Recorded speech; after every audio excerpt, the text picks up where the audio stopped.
একটা মানুষ যত সুখী হোক, মৃত্যু দ্বারা তার এই সুখ শেষ হয়ে যাবে। একটা মানুষ যত দুঃখী আর বিপদগ্রস্তই হোক, মৃত্যুর মাধ্যমে তার এই বিপদ আর দুঃখ শেষ হয়ে যাবে। আর আখিরাতের জীবনে যদি কেউ সুখী হয়, তো এই সুখের কোনো অন্ত নাই, শেষ নাই, কোনো সীমা নাই। এটা শুরু হবে তো শেষ হবে না। আর আখিরাতে একটা মানুষ যদি দুঃখী হয়, বিপদগ্রস্ত হয়, তাও অনাদি অনন্তকালের জন্য, এটার কোনো শেষ নাই। আর ইমানদার যদি হয়, একটা নির্দিষ্ট সময়ে শাস্তি ভোগ করার পরে সে বের হবে, তাও ওই নির্দিষ্ট সময়টা কত কোটি বছর, এটা আল্লাহ পাকই ভালো জানেন। দুনিয়ার জীবনটা একেবারেই ছোট্ট, একেবারেই ছোট। দুনিয়াও ছোট, দুনিয়ার জীবনও ছোট। আখিরাত বড়, আখিরাতের জীবনটা অনেক বড়, আখিরাতের নাজ নিয়ামতও বড় বেশি। রাসূল পাক সাল্লাল্লাহু আলাইহি ওয়াসাল্লাম দুনিয়া আখিরাতের সময়ের পরিমাণ এইভাবে বলেছেন যে কেউ যদি সমুদ্রের মধ্যে তার আঙ্গুলটাকে ডুবায়, আঙ্গুল ডুবানোর পর ওই সমুদ্রের থেকে আঙ্গুলটাকে বের করার পর আঙ্গুলের মধ্যে যে পরিমাণ পানি থাকে, ওই পানিটাকে বলেছেন দুনিয়ার সময়, দুনিয়ার হায়াত।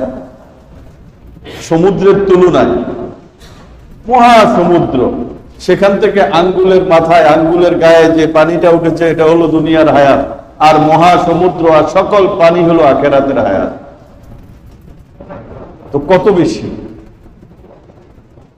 এই জন্য রাসূল পাক সাল্লাল্লাহু আলাইহি ওয়াসাল্লাম ইরশাদ করেন, আল কাইয়িস মান দানা নাফসা ওয়া আমিলা লিমা বা'দাল মাউত ওয়াল আজিজ মান আতবা নাফসাহু হাওয়াহা ওয়া তামান্না আলাল্লাহ। জ্ঞানী বুদ্ধিমান ওই ব্যক্তি, যে ব্যক্তি দুনিয়ার জীবনে নিজের হিসাব নিতে থাকে সব সময়, মান দানা নাফসা, নিজের নফসের হিসাব নিতে থাকে যে কি করতেছো, কি করা দরকার, কেন এটা করলা, কেন ওইটা করলা না, ওইটা করা উচিত, ওইটা করা উচিত না, সব সময় নফসের হিসাব নিতে থাকে। ওয়া আমিলা লিমা বা'দাল মাউত, এবং মৃত্যু পরবর্তী জীবনের জন্য সে আমল করতে থাকে। ওয়াল আজিজ মান আতবা নাফসাহু হাওয়াহা ওয়া তামান্না আলাল্লাহ। আর নির্বোধ বোকা ওই ব্যক্তি, যে ব্যক্তি মনে যেভাবে চায় সেভাবেই চলে, মনে যেভাবে চায় সেভাবেই চলে, আর আশা করে আল্লাহ পাক বড় ক্ষমাশীল, আল্লাহ তো আমাকে ক্ষমা করেই দিবেন। এই হলো বোকা। অথচ আল্লাহ পাক কোরআনে কারীমের মধ্যে ইরশাদ করেন, فَأَمَّا مَنْ طَغَى وَآثَرَ الْحَيَاةَ الدُّنْيَا فَإِنَّ الْجَحِيمَ هِيَ الْمَأْوَى। যে ব্যক্তি মনের চাহিদা অনুযায়ী চলবে, নফস তাকে যেভাবে বলবে, মন যেভাবে চাইবে সেভাবে চলবে, وَآثَرَ الْحَيَاةَ الدُّنْيَا, আর দুনিয়ার জীবনকে সে প্রাধান্য দেয়। সে দুনিয়াবি কাজ কারবারকে, দুনিয়ার সুখ সফলতাকে, দুনিয়ার বিষয়কে সে প্রাধান্য দেয়, আখিরাতের বিষয়ের তার কাছে কোনো গুরুত্ব থাকে না। এমন ব্যক্তি ফাইন্নাল জাহিমা হিয়াল মাওয়া, তার ঠিকানা হবে জাহান্নাম, তার ঠিকানা হবে জাহান্নাম। ওয়া আম্মা মান খাফা মাকাম রাব্বিহি ওয়া নাহান নাফসা আনিল হাওয়া ফাইন্নাল জান্নাতা হিয়াল মাওয়া। আর যে ব্যক্তি আল্লাহ পাকের সামনে দাঁড়ানোকে ভয় করবে, যে আমাকে আল্লাহ পাকের সামনে দাঁড়াতে হবে, আমাকে আল্লাহ পাকের সামনে হিসাব দিতে হবে, জীবনের পুঙ্খানুপুঙ্খ হিসাব আল্লাহ পাক নিবেন। ওয়া আম্মা মান খাফা মাকাম রাব্বিহি ওয়া নাহান নাফসা আনিল হাওয়া। আল্লাহ পাকের সামনে দাঁড়ানোকে, আল্লাহ পাকের সামনে দাঁড়ানোর বিষয়টাকে সে ভয় করে, আর নিজের নফসকে, ওয়া নাহান নাফসা আনিল হাওয়া, মন যেভাবে চায় সেভাবে চলা থেকে সে নিজেকে বিরত রাখে। ফাইন্নাল জান্নাতা হিয়াল মাওয়া, এমন ব্যক্তির ঠিকানা হবে জান্নাত। কারণ সে মন চাই মতো চলে না, সে আল্লাহ পাকের সামনে দাঁড়ানোকে ভয় করেছে। قال رسول الله صلى الله عليه وسلم لا تزال قدم عبد يوم القيامة حتى يسأل عن أربع عن عمره فيما أفناه وعن شبابه فيما أبلاه وعن ماله من أين اكتسبه وفيما أنفقه وعن علمه ماذا عمل به। যে কাল কিয়ামতের দিন কোন ব্যক্তি, রাসূল বলেছেন, কোন ব্যক্তি চারটা প্রশ্নের উত্তর দেওয়া ব্যতীত নিজের জায়গা থেকে পা উঠাইতে পারবে না। যে তোমার হায়াতটা তুমি কোন কাজে লাগিয়েছ, তোমার জীবনটাকে তুমি কোন কাজে লাগিয়েছ, তোমার যৌবন তুমি কোথায় ব্যয় করেছ, তুমি সম্পদ কোথা থেকে উপার্জন করেছো, কোথায় খরচ করেছো, তুমি যেটুকু জানতে তার কতটুকু আমল করেছো। এই প্রশ্নগুলো জিজ্ঞেস করা হবে। এই প্রশ্নগুলোর উত্তর না দেওয়া গেলে, না দেওয়া পর্যন্ত স্থান থেকে পা উঠাইতে পারবে না। আর যে ব্যক্তি এই ভয় করবে আমাকে আল্লাহ পাকের সামনে দাঁড়াইতে হবে, এই প্রশ্নগুলোর উত্তর দিতে হবে, জীবনের হিসাব পুঙ্খানুপুঙ্খ দিতে হবে। আম্মা মান খাফা মাকাম রাব্বিহি ওয়া নাহান নাফসা আনিল হাওয়া, এই কথা সে চিন্তা করে, এই ভয় করে সে নিজেকে নিজের মন চাই চলা থেকে নিজেকে বিরত রেখেছে। ফাইন্নাল জান্নাতা হিয়াল মাওয়া, তার ঠিকানা হবে জান্নাত। আব্দুল্লাহ ইবনে ওমর রাদিয়াল্লাহু তাআলা আনহু ইরশাদ করেন যে আমরা 10 জনের একটা জামাত, একটা দল রাসূল পাক সাল্লাল্লাহু আলাইহি ওয়াসাল্লামের কাছে গেলাম। তখন আনসারদের মধ্য থেকে এক ব্যক্তি দাঁড়িয়ে রাসূল পাক সাল্লাল্লাহু আলাইহি ওয়াসাল্লামকে জিজ্ঞেস করলেন, ইয়া রাসূলুল্লাহ, মানুষের মধ্য থেকে সবচাইতে বুদ্ধিমান, সবচাইতে হুঁশিয়ার কে? রাসূল পাক সাল্লাল্লাহু আলাইহি ওয়াসাল্লাম ইরশাদ করেন, সবচাইতে বুদ্ধিমান, সবচাইতে হুঁশিয়ার ওই ব্যক্তি যে ব্যক্তি মৃত্যুর কথা বেশি স্মরণ করে। যে ব্যক্তি মৃত্যুর কথা বেশি বেশি স্মরণ করে, যে আমাকে মরতে হবে, যে কোনো সময় আমার কাছে মৃত্যু চলে আসতে পারে, যে কোনো সময় মৃত্যু আমার কাছে চলে আসবে, মৃত্যুকে বেশি বেশি স্মরণ করে। আর মৃত্যুর পরবর্তী জীবনের জন্য বেশি থেকে বেশি তৈরি করে, বেশি থেকে বেশি কি করে? তৈরি করে, প্রস্তুতি গ্রহণ করে, মৃত্যুর পরবর্তী জীবনের জন্য আমল করে। এই ব্যক্তি হলো সবচাইতে বেশি হুঁশিয়ার, সবচাইতে বেশি বুদ্ধিমান। রাসূল পাক সাল্লাল্লাহু আলাইহি ওয়াসাল্লাম আরো ইরশাদ করেন, এই ব্যক্তি দুনিয়া আখিরাতের মর্যাদা লাভ করেছে। যে মৃত্যুকে বেশি বেশি স্মরণ করবে, মৃত্যুর পরবর্তী জীবনের জন্য প্রস্তুতি গ্রহণ করবে, আমল করবে, এই ব্যক্তি দুনিয়াতেও মর্যাদাশীল হবে, দুনিয়াতেও সম্মানী হবে এবং আখিরাতেও মর্যাদাশীল এবং সম্মানী হবে।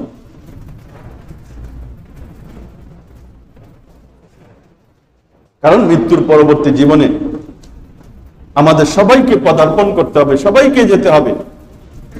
আর কবরে যখন মানুষকে রাখা হবে, তখন তার চতুর্পাশে তার আমলগুলো, ডান দিকে নামাজ, বাম দিকে রোজা, পায়ের দিকে মসজিদে যে সে নামাজ পড়ার জন্য গিয়েছেন সেই সমস্ত সওয়াবগুলো, মাথার দিকে কোরআন তেলাওয়াত, জিকির আজকার, এইভাবে চতুর্পাশে তাকে আমলগুলো বেষ্টনী দিয়ে রাখবে।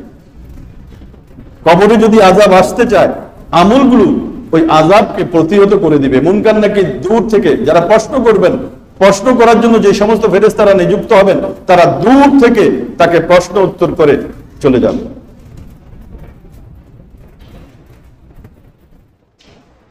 কারণ কবরের জীবনটাতে আমাদের সবাইকে পদার্পণ করতে হবে, সেখানে আমাদের সবাইকে যেতে হবে।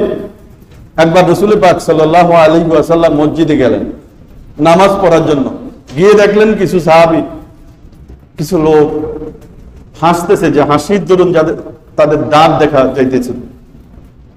রাসূল পাক সাল্লাল্লাহু আলাইহি ওয়াসাল্লাম তাদেরকে উদ্দেশ্য করে বললেন যে তোমরা যদি দুনিয়ার স্বাদ বিধ্বংসকারী, দুনিয়ার স্বাদ নষ্টকারী মৃত্যুকে বেশি বেশি স্মরণ করতে, আজ তোমাদের এই অবস্থা হতো না যেটা আমি দেখতেছি। অর্থাৎ হাসি, তোমরা হাসতেছো, যার কারণে তোমাদের দাঁত দেখা যাইতেছে।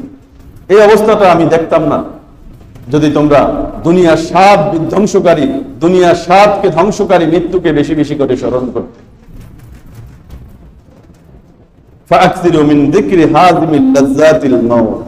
সুতরাং তোমরা দুনিয়ার স্বাদ বিধ্বংসকারী, দুনিয়ার স্বাদকে শেষকারী, দুনিয়ার আনন্দকে শেষকারী, দুনিয়ার সুখ ভোগ বিলাসকে বিধ্বংসকারী মৃত্যুকে তোমরা বেশি বেশি স্মরণ করো। فإنه لم يأتي على القبر يوم إلا تكلم, কেন কবর প্রতিদিন এই বলে আওয়াজ দেয়, فيقول أنا بيت الغربة, আমি অপরিচিতের ঘর, আমি অপরিচিতের ঘর। وأنا بيت الوحدة, আমি একাকিত্বের ঘর। وأنا بيت التراب, আমি মাটির ঘর। وأنا بيت الدود, আমি পোকামাকড়ের ঘর। فإذا دفن عبد المؤمن قال له القبر مرحبا وأهلا, যখন কোন মুমিনকে, কোন নেককারকে, কোন বিশ্বাসী বান্দাকে কবরের মধ্যে দাফন করা হয়, তখন কবর তাকে বলে তোমার আগমন বড় বরকতময় হোক, আহলান সাহলা মারহাবা, তোমার আগমন বরকতময় হোক, তুমি এসে গেছো, খুব ভালো করেছো। দুনিয়ায় যত মানুষ, আমার জমিনের উপর যত মানুষ চলাফেরা করত, তুমি আমার কাছে সবচাইতে বেশি প্রিয় ছিলে। আজ তোমাকে যখন তোমার পরিবারবর্গ, দুনিয়ার মানুষ তোমাকে আমার কাছে সুপর্দ করেছে, আমার কাছে ন্যস্ত করেছে, আজ তুমি আমার ভালো ব্যবহার দেখতে পাবে। এই বলে কবর তার জন্য দৃষ্টি সীমা পর্যন্ত প্রশস্ত হয়ে যাবে। আর তার কবরের মধ্যে জান্নাত থেকে একটা দরজা খুলে দেওয়া হবে, যে দরজার মাধ্যমে জান্নাতের সুশীতল বাতাস, সুগন্ধি তার কবরের মধ্যে প্রবেশ করতে থাকবে। আর কবরের মধ্যে সে কিয়ামত পর্যন্ত ঘুমাবে। ওয়াইজা দুফিনা আব্দুল ফাজিরু ক্বালা লাহুল কবরু লা মারহাবা ওয়ালা আহলা, আর যখন ওয়াইজা দুফিনা আব্দুল ফাজিরু আউল কাফিরু ক্বালা লাহুল কবরু লা মারহাবা ওয়ালা আহলা, যখন কোন গুনাহগার অথবা কাফেরকে কবরস্থ করা হবে, কবরের মধ্যে দাফন করা হবে, তখন কবর তাকে উদ্দেশ্য করে বলে তোমার আগমন বরকতময় না হোক, তুমি আমার কাছে আসছো, খুব খারাপ করেছো, তোমার পরিবার বর্গ, দুনিয়ার মানুষ তোমাকে আমার কাছে সুপর্দ করেছে, আজ তুমি আমার দুর্ব্যবহার, আজ তুমি আমার খারাপ ব্যবহার দেখতে পাবে। এই বলে কবর তার জন্য এতটা সংকীর্ণ হয় যে তার একদিকের হাড়গুলো আরেক দিকে ঢুকে যায়। রাসূল পাক সাল্লাল্লাহু আলাইহি ওয়াসাল্লাম এইভাবে দেখিয়েছেন যে একদিকের হাড় আরেক দিকে ঢুকে যাবে, এবং তার কবরের মধ্যে আল্লাহ পাক 70টা বিষধর সাপ নিযুক্ত করবেন। এগুলো এতটা বিষধর হবে, একটা সাপ যদি, ওই 70 সাপের মধ্যে থেকে একটা সাপও যদি দুনিয়ার জমিনে নিঃশ্বাস ফেলে, তো কিয়ামত পর্যন্ত এই জমিনের মধ্যে ঘাস জন্ম নিবে না। এতটা বিষাক্ত এই সাপগুলো তাকে কিয়ামত পর্যন্ত কবরের মধ্যে কামড়াইতে থাকে।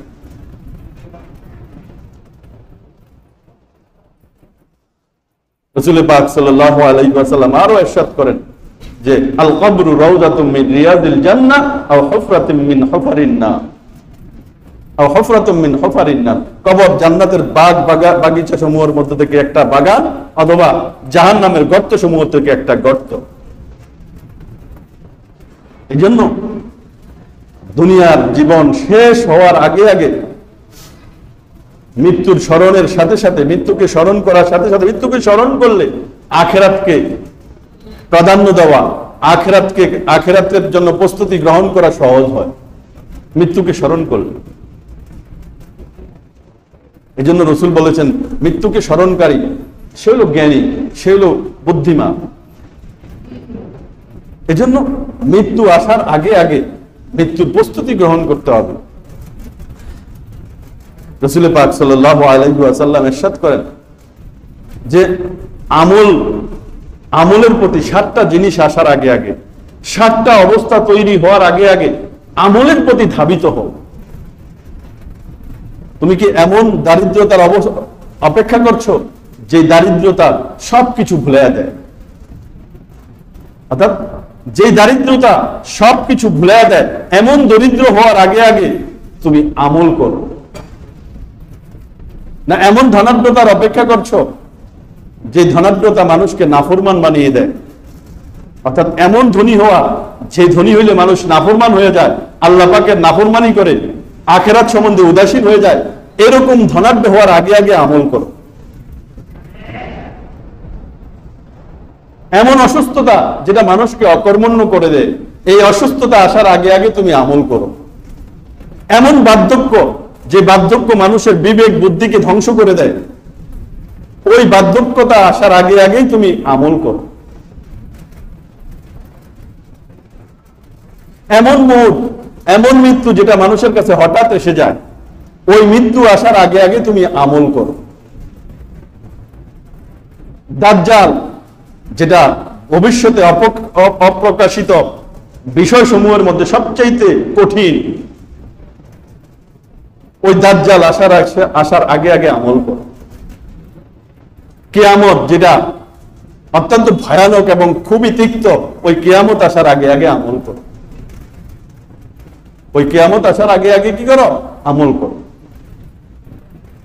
এই আমলের মাধ্যমেই তোমার চিরস্থায়ী জীবনের যেটা উদাহরণ রাসূল পাক সাল্লাল্লাহু আলাইহি ওয়াসাল্লাম দিয়েছেন, যে মহাসমুদ্র, সেই মহাসমুদ্র পরিমাণ যে হায়াত, সে হায়াতের সুখ শান্তি সফলতার বন্দোবস্ত হয়ে যাবে। তাছাড়া নেক আমলের দ্বারা, আখিরাতের প্রস্তুতির দ্বারা মানুষের দুনিয়ার জীবনও স্বাচ্ছন্দ্যময় হয়ে যায়, দুনিয়ার জীবনও শান্তিময় হয়ে যায়। মান আমিলা সালিহাম মিন যাকারিন আও উনসা ওয়া হুয়া মুমিন ফালানুহইয়ান্নাহু হায়াতান তাইয়্যিবা ওয়া লানাজজিয়ান্নাহুম আজরাহুম বিআহসানি মা কানু ইয়ামালুন। মানুষ, পুরুষ হোক নারী, পুরুষ ঈমানদার নারী পুরুষ, সে যদি নেক আমল করে, তো আমি আল্লাহ পাক বলেন আমি তাকে সুখময় জীবন দান করব, স্বাচ্ছন্দ্যময় জীবন দুনিয়াতে দান করবো, আখিরাতে তার আমলের প্রতিদান দিব, জান্নাত দিব।